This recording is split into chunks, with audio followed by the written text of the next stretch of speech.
Hello, my name is Jamie Breinhart. This is Speech Online, and this is my informative speech on Sareen Abadai. We live in a great country. We have the freedom to come and go as we please. We can drive cars. We can even own guns. And as women, we can even vote. I know that this may not seem like a very important thing, but back in the time when we even had to fight for the right to bear arms, it's a pretty big thing. This kind of freedom is not shared in all countries. In places like Iran, the women and children are still living underneath the tyranny of their government and their countrymen. Who do they have to fight for the rights of them? Well, Sareen Abadai. She was one of the first female judges appointed to the Iranian court. After reading about what this woman has done through fighting for the rights of the women and the children in her country, I can say I'm definitely proud to be called a woman. She's even received the Nobel Peace Prize in 2003 for her humanitarian work. She works with the UN to this day, even though she's exiled in the UK to still fight for those freedoms. Now, Ms. Abadai, she believes that democracy is one that is cut and dry. She believes that people anywhere and everywhere, not just in her own country, but everywhere, have rights. She also believes that you cannot impose your own political, personal, or religious views on others. And she believes that to impose fear upon others is pure terrorism, actually.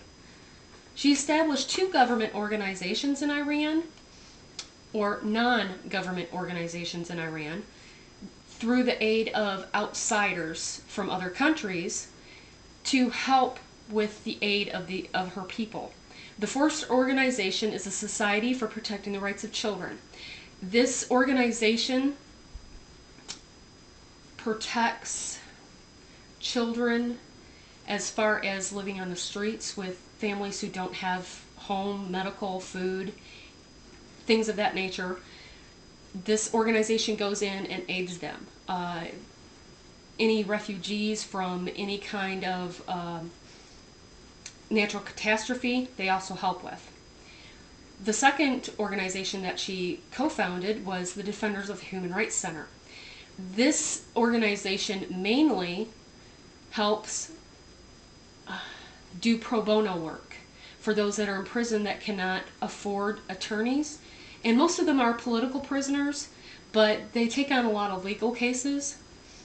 And then they're also a member of the International Federation for Human Rights, and that's a really big federation. They involve over 100 countries alone. Now, she also has done the million signature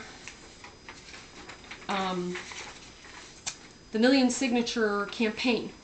Now, the million signature campaign was that of graphic proportion on her part, because she had to go around her own country and obtain 1 million signatures from women. Now, that's a really big feat when you think about Iran and the way that they look at women today. Going around and asking women to sign this petition was a very, very big thing and a very, very brave thing on her part. This was to help the government see that these women are wanting the right to be seen as an equal to men and not lower. Now, she also believes in elimination through educating. She believes that educating more people about human rights is the betterment of all of humanity. Even though she lives in the UK, she still teaches at universities. She does lectures at schools and conventions all around the world to try to educate the public on human rights. And she also has written numerous books on how to educate the public for human rights through those books. Now, here's a woman that, despite the tyranny and the oppression that she sees in her own country, still loves that country. She still has the deep love for her own countrymen, although she sees this oppression going on still.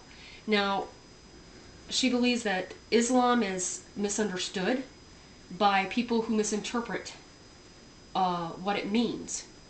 So she, in fact, is somebody that I look up to because she has the guts to talk and speak her own mind. Thank you.